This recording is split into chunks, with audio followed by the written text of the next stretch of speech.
हाय, कैसे हैं आप सभी? आई होप आप सभी बहुत अच्छे होंगे। तो चलिए हम क्वेश्चंस को आगे बढ़ाते हैं और जैसा कि आप जानते हैं कि हम बात कर रहे हैं क्वेश्चन जो जून में एग्जाम हुआ था। 18 जून को एग्जाम हुआ था, उस क्वेश्चन से बात कर रहे हैं जो पेपर लीक होने की वजह से वो क्वेश्चन एग्जाम कैंसिल हो गया था, उसी क्वेश्चन पे हम बात कर रहे हैं। और अभी तक हमने बहुत क्वेश्चंस पे बात कर चुके हैं। अभी तक हम, अगर आप जाके प्लेलिस्ट में वीडियो देखेंगे, तो हम 60 क्वेश्चंस पे डिस्कस कर चुके हैं और अभी हम जो बात करेंगे वो 61 क्वेश्चन नंबर से करेंगे, ठीक है ना। इससे पहले जो है हम क्वेश्चन नंबर 60 जो है वो कंप्लीट कर चुके हैं। आइए क्वेश्चन नंबर 61 देखते हैं, ठीक है ना। आप देखेंगे प्लेलिस्ट में तो वहाँ आपको वीडियो दिख जाएगा। इस जो अभी जो है 18 जून में एग्जाम हुआ था उसका अलग प्लेलिस्ट बना हुआ है, उसमें वीडियो आपको दिख जाएंगे। 12 वीडियो अभी तक आपको अपलोड कर दिया गया है, ठीक है ना। और अब हम बात करेंगे क्वेश्चन क्वेश्चन नंबर 61 से। क्वेश्चन नंबर 61 है, देखिए क्या है, और आप भी आंसर देने की कोशिश कीजिए, ठीक है ना, ताकि आपको समझ में आए कि हाँ आप भी क्या जानते हैं और कहाँ तक आपने अपने सिलेबस को कंप्लीट किया है। क्वेश्चन नंबर 61 कहता है कि challenge of education a policy perspective is the title of.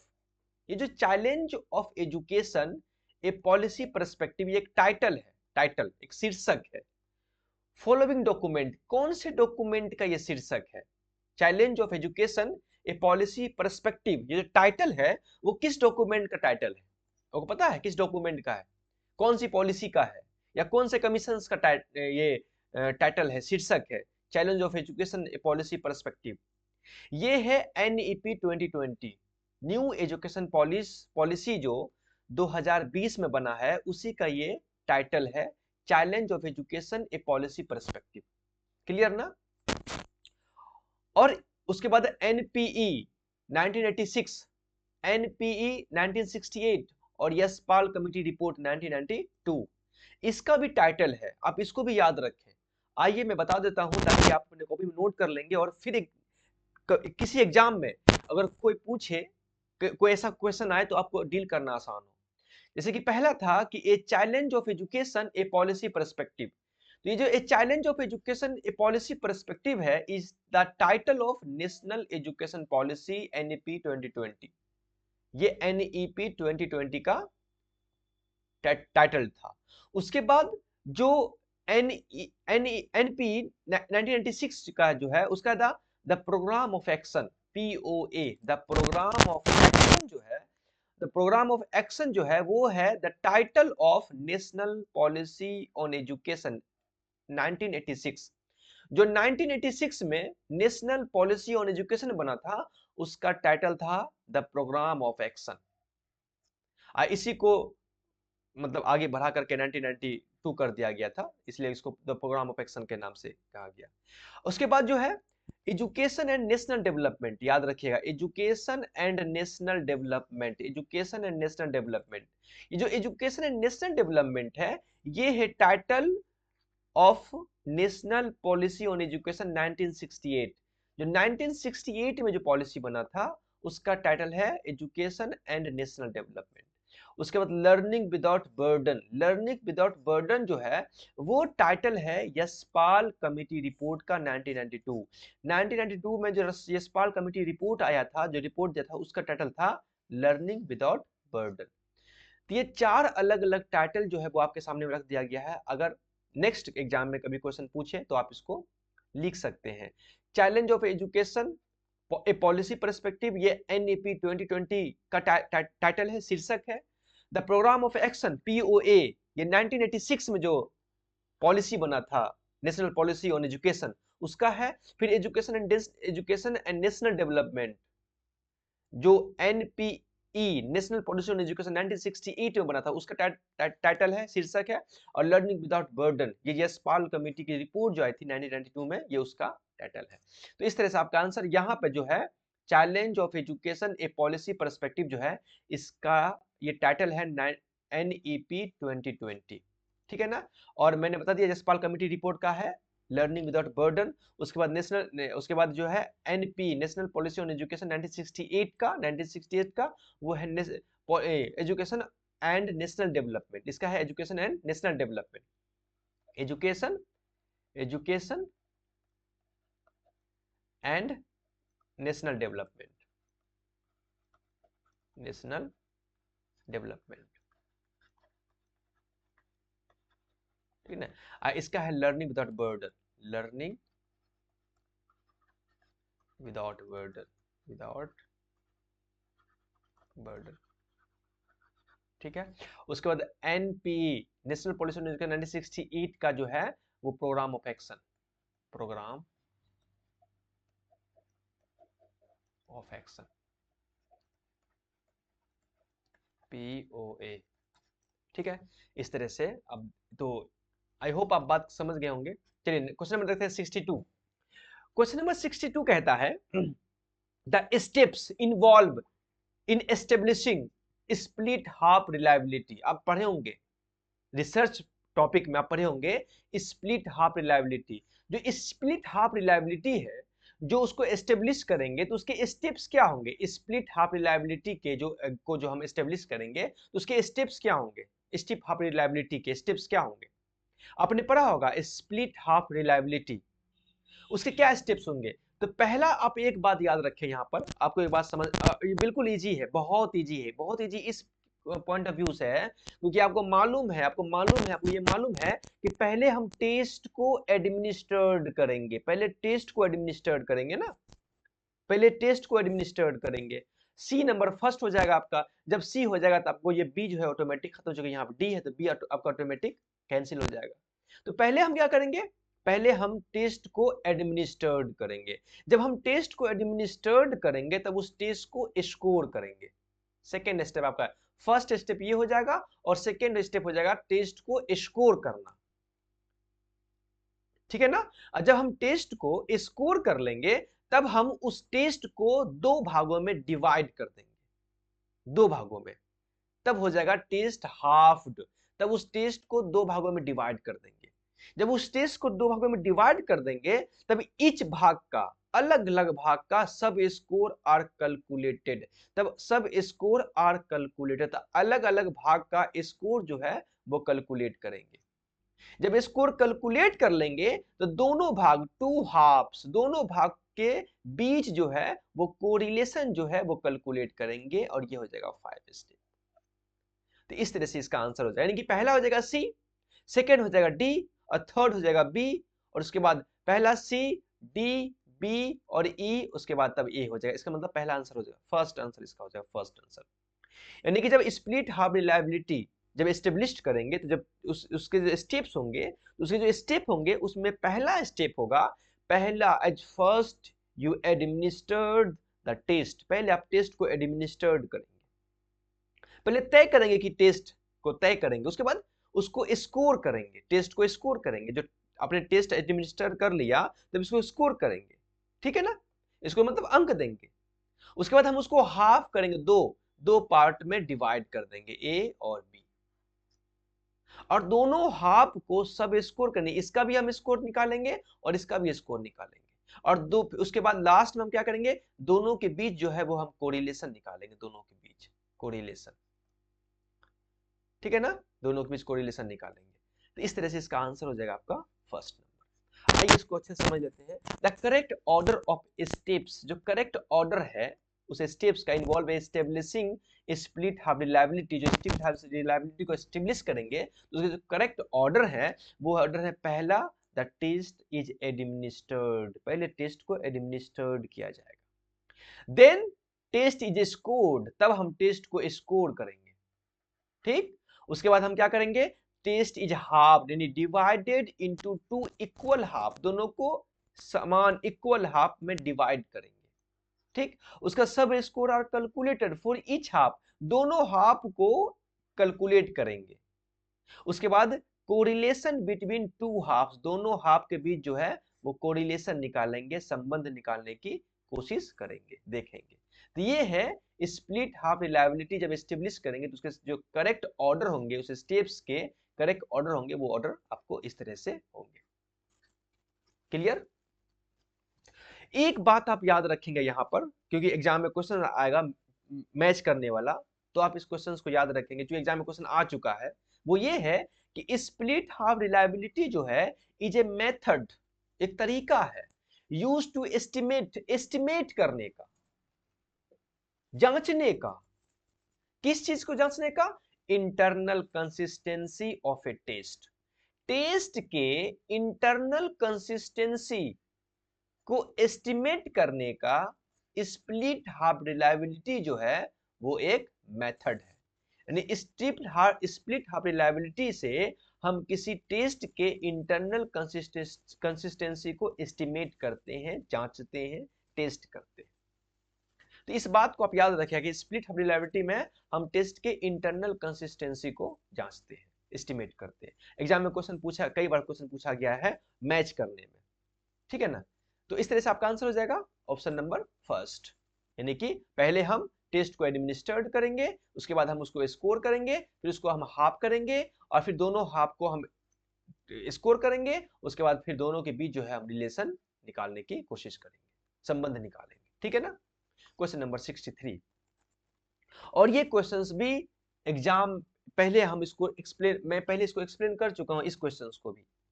अगर आपने मेरा पहला वीडियो देखा होगा तो वहां आपको इस क्वेश्चन से जुड़े हुए आंसर देखने को मिलेंगे और वहां मैंने इसको अच्छे से एक्सप्लेन किया था। कहता है कि Lord ripen appointed this commission, A Lord Ripon जो है उन्होंने एक कमीशन अपॉइंट किया विथ सम इंडियन मेंबर्स, कुछ इंडियन मेंबर्स के साथ, उसमें कुछ इंडियन मेंबर थे। एंड वाज आस्क्ड, उनसे कहा गया टू इंक्वायर, ये पता लगाने के लिए, particularly into the manner in which the principles of Wood dispatch of 1854 were implemented. This was, वो कमीशन कौन था? यानी कि लॉर्ड रिपेन ने एक कमीशन अपॉइंट किया, उस कमीशन में कुछ इंडियंस मेंबर थे, उनसे ये कहा गया कि आप जो वुड डिस्पैच कमिटी बनी थी 1854 में, उसमें जो चीजों को लागू किया गया था, जो कहा गया था, क्या वो चीजें इंप्लीमेंट हो रही है कि नहीं हो रही है, इस बात को जांच कीजिए। और आपने जब मेरा क्वेश्चन देखा था तो वहां आपको समझ में आ गया था कि वुड डिस्पैच जो कमिटी बनी थी 1854 में, उसमें कहा गया, उसके जरिए जो है 3 यूनिवर्सिटी कायम की गई थी हिंदुस्तान में, मद्रास, मुंबई और कोलकाता। 3 यूनिवर्सिटी कायम की गई थी। मैंने पहले क्वेश्चंस में एक्सप्लेन किया इस चीजों को। और उसी यूनिवर्सिटी जो है वो अच्छे से मैनर तरह से, वो अच्छे से उसके प्रिंसिपल्स काम कर रहे हैं कि नहीं कर रहे हैं, या पूरा एजुकेशन सिस्टम अच्छे से काम कर रहा है कि नहीं कर रहा है, इस बात के लिए उन्होंने एक कमिटी बनाई थी और उस कमिटी का नाम था हंटर कमीशन। एक कमीशन बनाया था और उस कमीशन का नाम था हंटर कमीशन। ये हंटर कमीशन का काम था कि उस डिस्पैच में जो प्रिंसिपल्स बने थे, जो मैनर्स बने थे, उनको जांच करना कि वो इंप्लीमेंट हो रहा है कि नहीं हो रहा है। इस बात को मैंने पहले एक्सप्लेन कर चुका हूं इस चीजों को। आप देखेंगे क्वेश्चन आपको याद आ गया होगा। आइए इसको थोड़ा सा समझ लेते हैं अच्छे तरीके से। The commission is Indian education commission. जो कमीशन था उसका नाम था Indian education commission 1882, also known as the Hunter commission. जो हंटर कमीशन है ये कब बनाया गया? 1882 में। इसको इंडियन एजुकेशन कमीशन के नाम से भी जाना जाता है। Lord Ripon then viceroy of India, Lord Ripon जो है उस समय वायसराय थे इंडिया के, appointed the Hunter commission in 1882, उन्होंने 1882 में हंटर कमीशन को अपॉइंट किया to investigate the state of education in India. Hindustan में जो एजुकेशन की जो स्थिति है उसको इन्वेस्टिगेट करने के लिए, एंड एसेस, और उसको एसेस करने के लिए the implementation of principles outline in Wood dispatch 1854।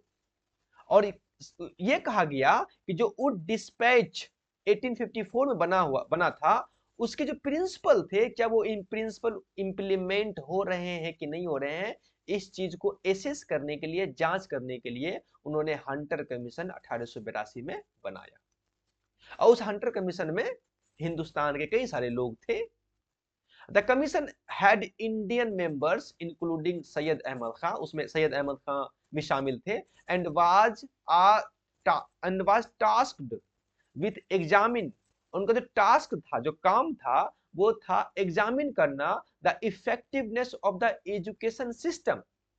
जो एजुकेशन सिस्टम है उसके इफेक्टिवनेस को जांच करना था, including primary, secondary and higher education.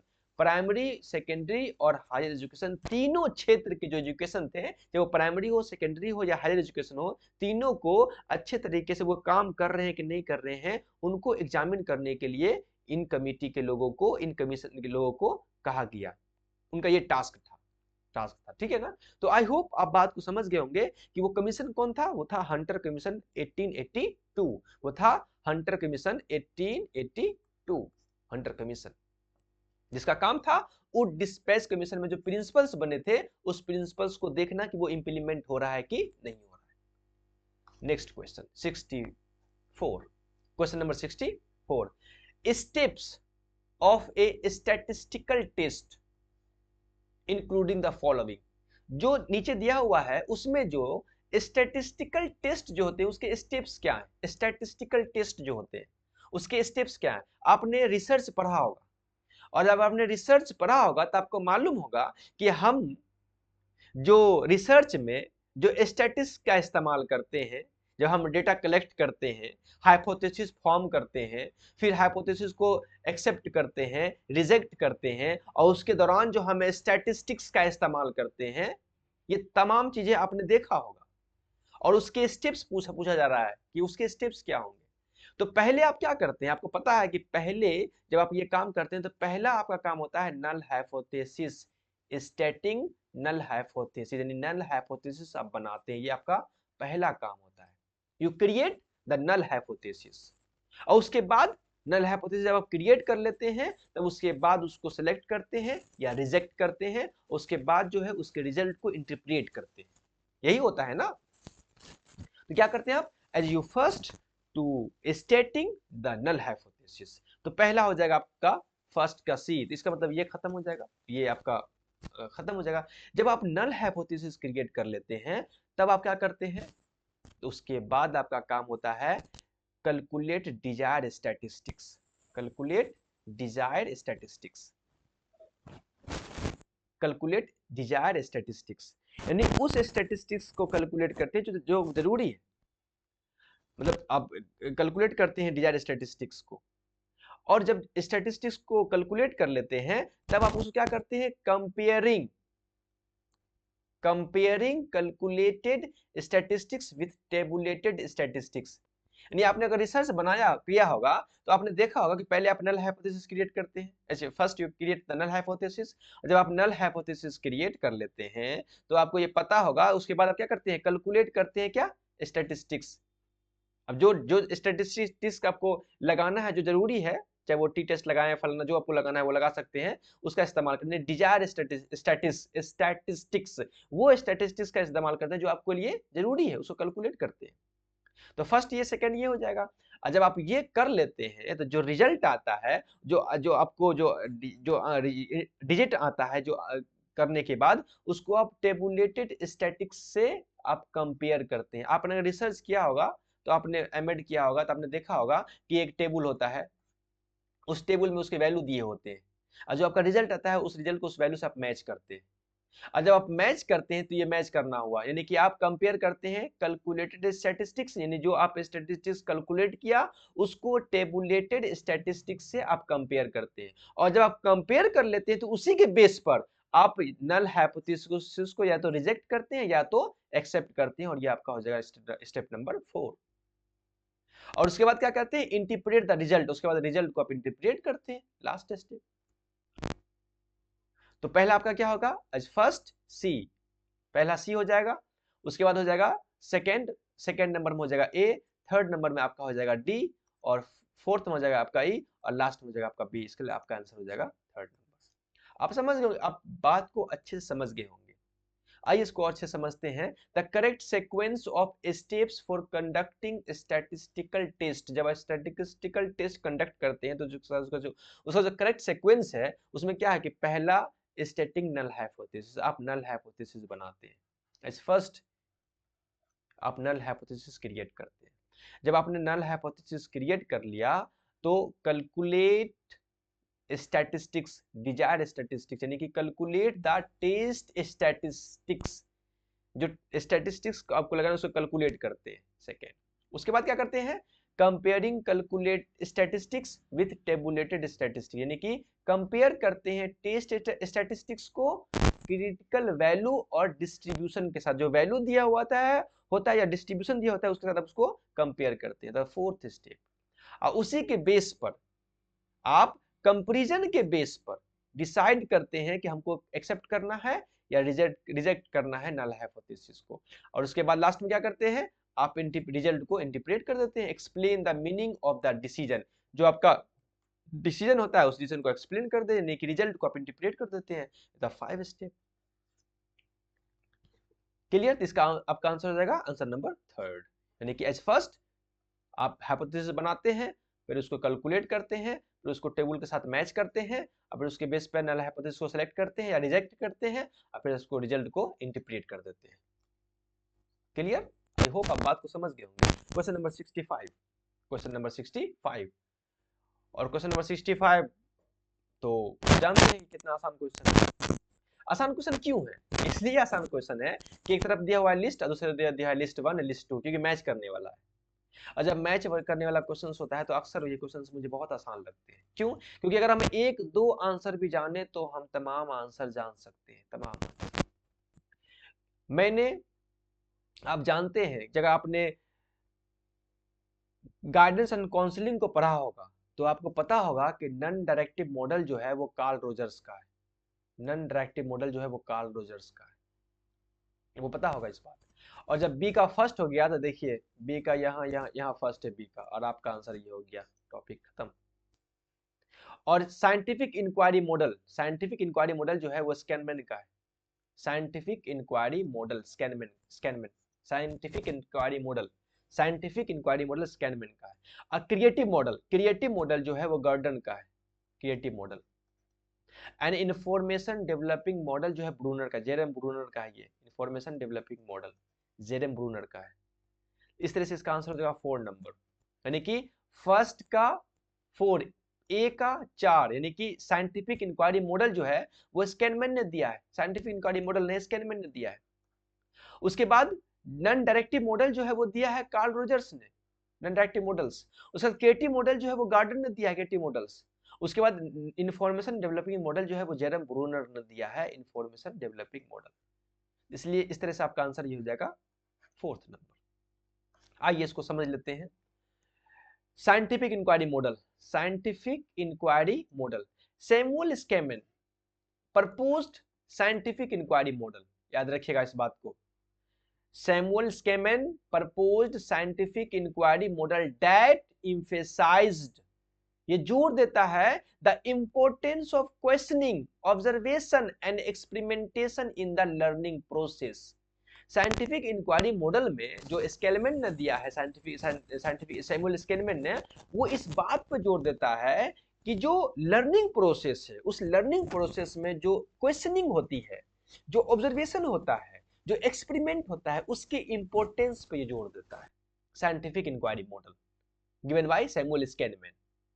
और non directive model, non directive model Carl Rogers developed non directive model also known as the person centred approach. जो non directive model है जो कार्ल रोजर्स ने इसको डेवलप किया है, उसको person centred approach के नाम से भी जाना जाता है। उसके बाद है creative model, creative model, creative model जो है Gail Gordon proposed creative problem, Gail Gordon जो है उसने creative model proposed creative problem solving model, इसका नाम है क्रिएटिव प्रॉब्लम सॉल्विंग मॉडल दिया था। Also known as Gordon model, इसे गार्डन मॉडल के नाम से भी जाना जाता है, या उसे साइनेटिक, साइनेटिक मॉडल्स के नाम से भी जाना जाता है। और ये साइनेटिक्स जो है वर्ड जो है वो ग्रीक भाषा से लिया गया, जिसका मतलब होता है joining together of different ideas, यानी कि क्रिएटिव मॉडल में, आप नाम से समझ लीजिए, क्रिएटिव मॉडल में हम अलग अलग आइडियाज को एक साथ जोड़ करके एक मॉडल्स को क्रिएट करते हैं, इसलिए इसको साइनेटिक मॉडल्स के नाम से भी जाना जाता है।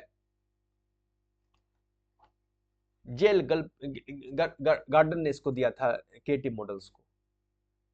ओके उसके बाद information developing model, information developing model. Jerome Bruner an American psychologist proposed the information processing model, उन्होंने इंफॉर्मेशन प्रोसेसिंग मॉडल दिया। और ब्रूनर्स इंफॉर्मेशन डेवलपिंग मॉडल, या इसको यहाँ प्रोसेसिंग लिखा गया, यहाँ डेवलप लिखाना चाहिए, develop model.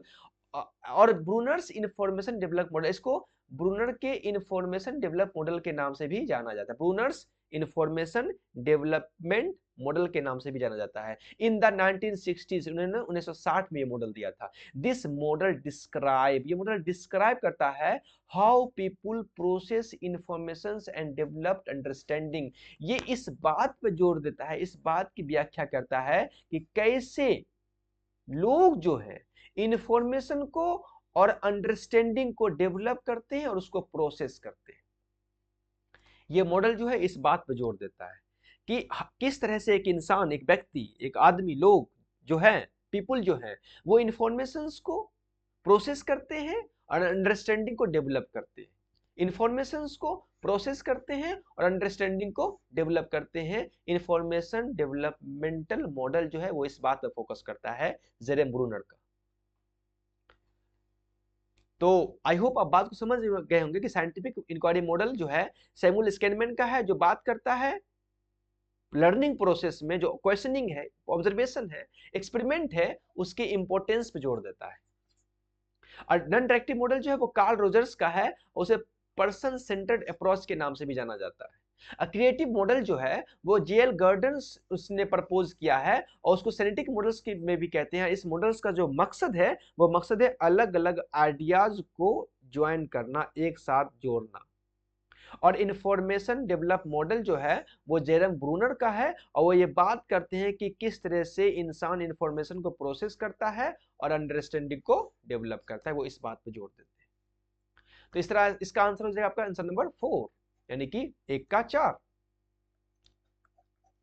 Scientific inquiry model Suchman और non directive model Carl Rogers और KT models Gardner and information develop model Bruner, Jerome Bruner. ठीक है, इस तरह से ये आपका आंसर होता है। तो अभी तक हमने 65 क्वेश्चंस को कंप्लीट किया। नेक्स्ट चूंकि हम 5 यहाँ 61 से लेकर 65 तक क्वेश्चंस हमारा कंप्लीट हुआ है, चूंकि हम एक वीडियो में 5 क्वेश्चन पे बात करते हैं। नेक्स्ट वीडियो में हम 66 से लेकर के और 70 क्वेश्चंस को देखेंगे।